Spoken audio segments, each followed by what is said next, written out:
Welcome in Unacademy Live 7 in botany class photosynthesis part 7. In this lecture I will discuss about photophosphorylation. That is the last video of light reaction. First of all, what is photophosphorylation? Arnon 1954 made important contribution how light energy is converted into chemical energy ATP. The energy is stored in ATP. This formation of ATP in chloroplast in presence of light is known as photophosphorylation. This takes place in two ways. ये दो प्रकार से होगा, एक cyclic photophosphorylation होगा और दूसरा non cyclic photophosphorylation होगा। माने इस चैप्टर में, इस वीडियो में आपको ये बताएंगे कि किस प्रकार से क्लोरोप्लास्ट में लाइट रिएक्शन एक कन्वर्ट होता है केमिकल एनर्जी में, मतलब light energy is converted into chemical energy in the form of ATP, that is known as photophosphorylation. ये फोटोफॉस्फोरिलेशन, इसके दो पाथ हैं, दो वे हैं। एक है साइक्लिक फोटोफॉस्फोरिलेशन और दूसरा है नॉन साइक्लिक फोटोफॉस्फोरिलेशन। तो first of all I will discuss cyclic photophosphorylation. Cyclic photophosphorylation हम स्टार्ट करते हैं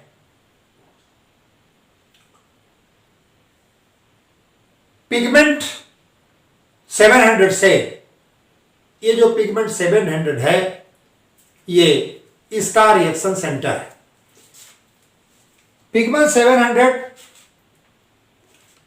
it is in thylakoid membrane and receives light energy, expels electron and get oxidized. P700 light energy को receive करके उसका outer most electron ये excite हो जाता है और ऑर्बिट को छोड़ देता है। इसके बाद हमारा P700 chlorophyll molecule that get oxidized, वो ऑक्सीडाइज्ड हो जाता है। इलेक्ट्रॉन जो रिलीज हुआ है P700 से after receiving light energy, that is accepted by first electron acceptor, that is AFES। अब यहां पर ट्रांसफर ऑफ इलेक्ट्रॉन होगा और जब ट्रांसफर ऑफ इलेक्ट्रॉन होता है तो इससे एनर्जी रिलीज होती है, इससे एनर्जी रिलीज होती है और उसी एनर्जी से ATP का फॉर्मेशन होता है ADP+P से। AFES, that is the first electron acceptor. Again, this electron is received by ferredoxin. This electron is received by ferredoxin. अब इसी ferredoxin स्टेज में इलेक्ट्रॉन जो है ये NADP जो ऑक्सीडाइज्ड फॉर्म में है वो NADPH में कन्वर्ट हो जाती है। अब ये हाइड्रोजन कहां से आता है? ये हाइड्रोजन आता है फोटोलिसिस ऑफ वाटर से, फोटोलिसिस ऑफ वाटर से। Then this electron which is accepted by ferredoxin from AFES again transferred to cytochrome B6 F। अगर यहां पर NADP अवेलेबल नहीं है तो अब इस ट्रांसफर में जो एनर्जी रिलीज हो रही है वह एनर्जी फिर ADP से ATP में कन्वर्ट हो जाती है। ये हमेशा इस तरह से होगा, ADP+P energy that give rise to ATP। यहां पर पहली ATP का फॉर्मेशन फेरेडॉक्सिन और साइटोक्रोम B6F के बीच होता है। अब ये देखिए फ्लो ऑफ इलेक्ट्रॉन है, इलेक्ट्रॉन रिलीज हुआ किससे, P700 क्लोरोफिल मॉलिक्यूल से। First acceptor FES, second acceptor ferredoxin. यहीं पर जो एनर्जी रिलीज हो रही है वो NADP को ऑक्सीडाइज्ड फॉर्म में जो है उसको NAD रिड्यूस फॉर्म में कन्वर्ट करती है। यही NADPH जो है ये डार्क रिएक्शन में रिड्यूसिंग पावर के रूप में प्रयुक्त होती है। इसी समय ये हाइड्रोजन जो है ये फोटोलिसिस ऑफ वाटर से मिलता है। ये एनर्जी फिर ट्रांसफर होती है साइटोक्रोम B6F को। इसी समय ATP का फॉर्मेशन होता है। इसका मतलब पहली बार इस साइक्लिक फोटोफॉस्फोरिलेशन में formation of ATP in between ferredoxin and cytochrome B6।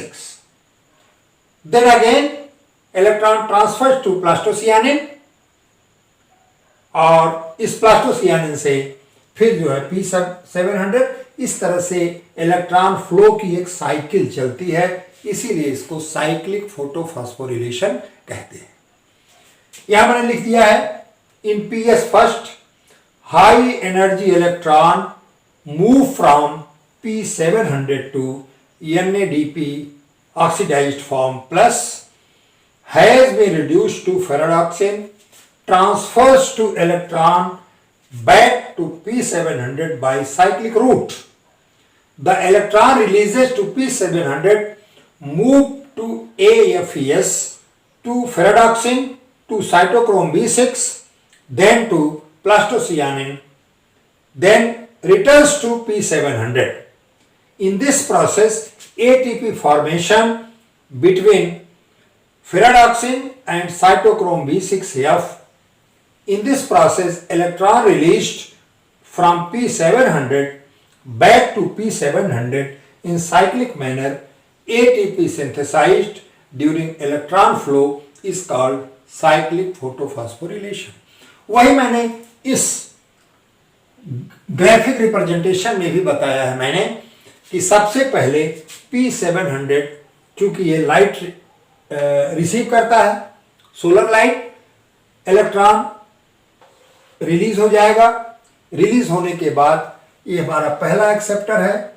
इससे इलेक्ट्रॉन जो है ये ट्रांसफर हो जाएगा फेराडॉक्सिन को। फेराडॉक्सिन से इलेक्ट्रॉन साइटोक्रोम B6 को, प्लास्टोसियानिन को और लास्ट में फिर ये P700 में पहुंच जाता है। इस तरह से एक साइक्लिक पैटर्न में, साइक्लिक मैनर में ये फ्लो ऑफ इलेक्ट्रॉन हो रहा है, इसीलिए इसको हम साइक्लिक फोटोफॉस्फोरिलेशन कहते हैं। अब हम लेते हैं non cyclic photophosphorylation. Non cyclic photophosphorylation में ये फोटो एट सेकेंड में होता है। यहां पर क्या था, यहां पर यह था कि हमारा जो रिएक्शन सेंटर था वो P700 था, लेकिन फोटो एट सेकेंड में हमारा जो रिएक्शन सेंटर होगा वो P680 होगा, 680 होगा। यहां पर 680 से इलेक्ट्रॉन निकल करके फिर 680 को नहीं जाते, इसीलिए इसको नॉन साइक्लिक कहते हैं। अब हम आपको इस तरह से समझा रहे हैं कि सोलर लाइट, ये आपकी लाइट है, red light, receives by reaction center P680, 680 के द्वारा ये रेड लाइट जो है ये रिसीव की जाती है। PS सेकेंड में, फोटो सिस्टम सेकेंड में यही जो है ये रिएक्शन सेंटर है। यहां से इलेक्ट्रॉन जो है रिलीज होता है। अब इलेक्ट्रॉन जब आउटर मोस्ट सेल को छोड़ दिया इस क्लोरोफिल P680 से, तो ये ऑक्सीडाइज हो गया। अब ऑक्सीडाइज होने के बाद आपको ये देखना है कि किस पाथ से ये इलेक्ट्रॉन का फ्लो हो रहा है। इसका जो पहला इलेक्ट्रॉन एक्सेप्टर है वो फियोफाइटिन है। Pheophytin then transfers electron to plastoquinone then cytochrome B6F। अब ये जो है दे देगा किसको, P700 को। P700 इलेक्ट्रॉन देगा, ये इलेक्ट्रॉन को फिर रिलीज करेगा और ये ऑक्सीडाइज होगा। ऑक्सीडाइज होने के बाद AFES को, फिर फेरेडॉक्सिन को, NADP प्लस को और लास्ट में NADPH2। दोनों केस में हमारा NADP जो है ये भाग ले रहा है, दोनों केस में एंड प्रोडक्ट। यहां पर आप देख रहे हैं कि इलेक्ट्रॉन जो P680 से निकला है वो फिर P680 में नहीं जा रहा है, इसीलिए इसको नॉन साइक्लिक कहते हैं। तो आखिर में इलेक्ट्रॉन मिलेगा कहां से इसको? हमेशा तो ऑक्सीडाइज फॉर्म में रहेगा नहीं, तो फोटोलिसिस ऑफ वाटर होगा, तो O2 प्लस 2H प्लस, इससे जो इलेक्ट्रॉन निकला उसी से यह जो है ऑक्सीडाइज्ड वो फिर अपने नॉर्मल पोजीशन में आ जाता है। यहां भी मैंने लिख दिया है, इसको आप नोट कर लेंगे।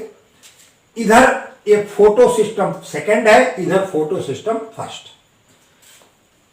एक बार मैं पढ़ दे रहा हूं। From reaction centre of PS second P680 the formation of ATP during process of oxygen releasing photosynthesis is called non-cyclic photophosphorylation because electron move in a linear path from H2O to NADP plus. In this, electron released from 680 do not return to P680 but pass through pheophytin plastoquinone to cytochrome B6. ATP is synthesized. In this, during photoate second, photolysis of water takes place. Oxygen is liberated. ATP and NADPH2 is synthesized. ATP and NADPH are vehicle for transfer of energy of sunlight into dark reaction. एक बार फिर समझ लीजिए कि ये जो है एक linear path में है, एक लीनियर पाथ में है, साइक्लिक नहीं है। P680 से इलेक्ट्रॉन निकल करके P680 में पुनः वापस नहीं जाता। यह इलेक्ट्रॉन फियोफाइटिन, ये पहला इलेक्ट्रॉन एक्सेप्टर है, then plastoquinone, then cytochrome B6F, then in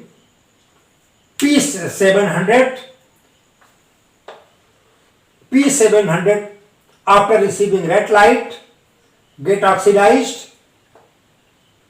This electron receives by AFES, then ferredoxin, then NADP plus and lastly forms NADPH2.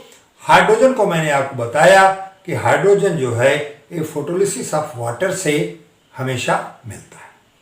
क्योंकि यहां पर इलेक्ट्रॉन P680 में पुनः वापस नहीं जा रहा है, इसीलिए इसको नॉन साइक्लिक कहते हैं। अब हम दोनों को चल रहे हैं कंपेयर करने।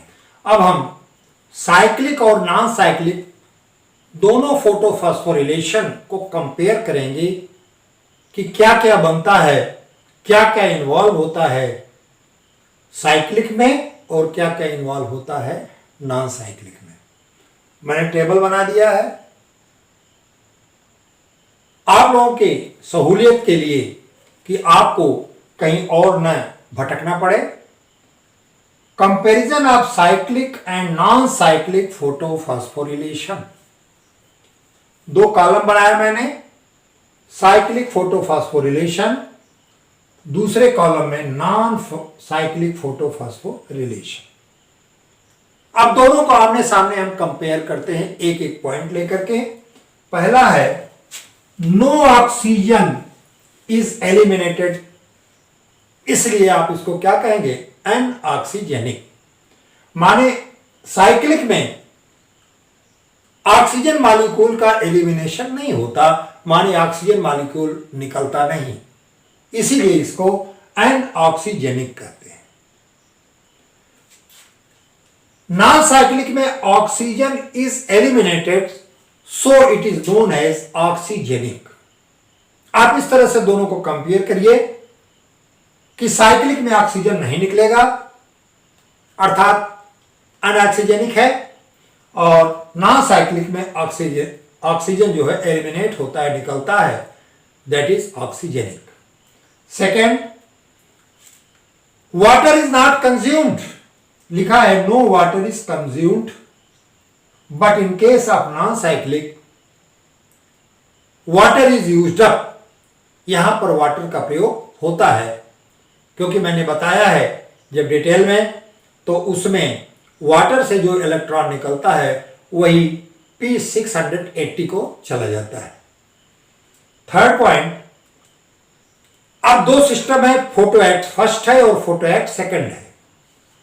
तो इन cyclic condition only photo system first is involve, केवल फोटो सिस्टम फर्स्ट जो है ये भाग लेता है, और इसमें जो है फोटो सिस्टम फर्स्ट और फोटो सिस्टम सेकंड दोनों भाग लेता है। यहां पर देखिए मैंने फोटो सिस्टम सेकंड बनाया है और यहां पर फोटो सिस्टम फर्स्ट बनाया है।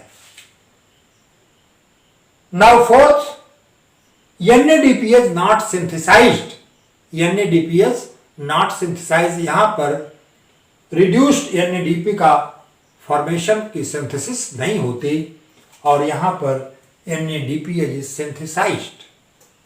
नाउ लास्ट, अब इलेक्ट्रॉन एक्सेप्टर की बात होती है, तो साइक्लिक में इलेक्ट्रॉन P700 से रिलीज होता है और लास्ट इलेक्ट्रॉन फिर चला जाता है P700 को, तो last electron acceptor is P700।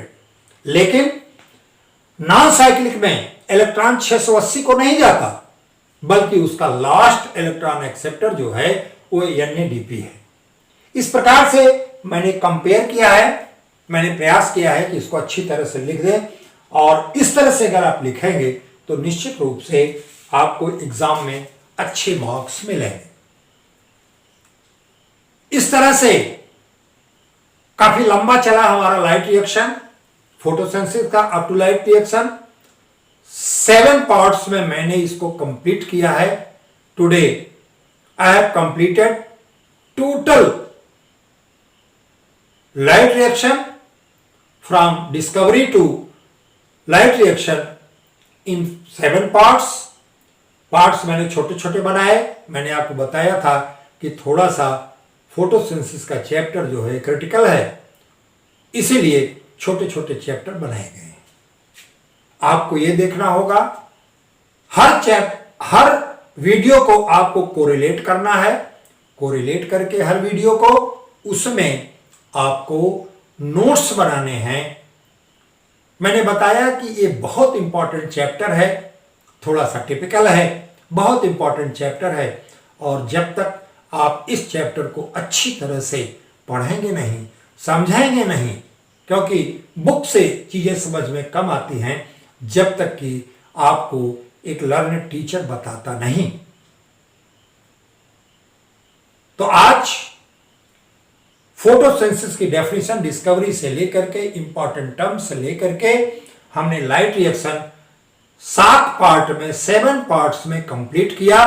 अब हमारा अगला पार्ट होगा फोटोसिंथेसिस का डार्क रिएक्शन, जिसमें कि आपको C3 cycle and C4 cycle, फिर दोनों का कंपैरिजन, फिर फैक्टर अफेक्टिंग, वो भी आपको 2-3 पार्ट में होगा। और इस तरह से पूरी की पूरी फोटोसिंथेसिस अच्छे ढंग से मैंने डिस्क्राइब करने का प्रयास किया। हमने आपको पहले बताया कि हमारे लेक्चर जो हैं ये क्वालिटी के होते हैं, डिस्क्रिप्टिव होते हैं, लंबे होते हैं, क्योंकि हमेशा हमें ध्यान देते हैं कि अगर आपको कॉम्पिटिटिव में नहीं जाना है, आपको एकेडमिक में जाना है, तो एकेडमिक में जाने के लिए आपको बृहद नॉलेज होना चाहिए। ये कोई आवश्यक नहीं है कि सब स्टूडेंट वैसे हो, अच्छे स्टूडेंट भी मिल सकते हैं। हालांकि मैंने क्वेश्चन डाला है और उन क्वेश्चन का आंसर बहुत कम बच्चे दे रहे हैं, इसका मतलब कि या तो आपको आ नहीं रहा है और या तो आप उस पर ध्यान नहीं दे रहे हैं। तो आप अपनी लाइफ को वेस्ट मत करिए। मैंने आपको कई तरीका बताया कि पहले आप कंसंट्रेशन लाइए, मेडिटेशन लाइए, और इस मेडिटेशन को आप अपने पढ़ाई में यूज करिए। और जब तक आप मेडिटेटिव नहीं होंगे पढ़ाई के लिए, तब तक आपको कोई भी सफलता मिलनी नहीं है। पढ़ाई कोई बहुत बड़ी चीज नहीं है। न आपको आपका जो अपना टैलेंट है वही आपको काम देगा। ना तो फैमिली काम देती है, ना तो सरकार काम देती है, कोई नहीं। जो कुछ काम देता है अपना टैलेंट काम देता है। स्टूडेंट लाइफ में जितना आप सीख लेंगे, जितना आप पढ़ लेंगे, वही आपको काम देगा। इसी प्रकार, इसी तरह से मैंने 7 पार्ट में लाइट रिएक्शन तक फोटोसिंथेसिस का समाप्त किया।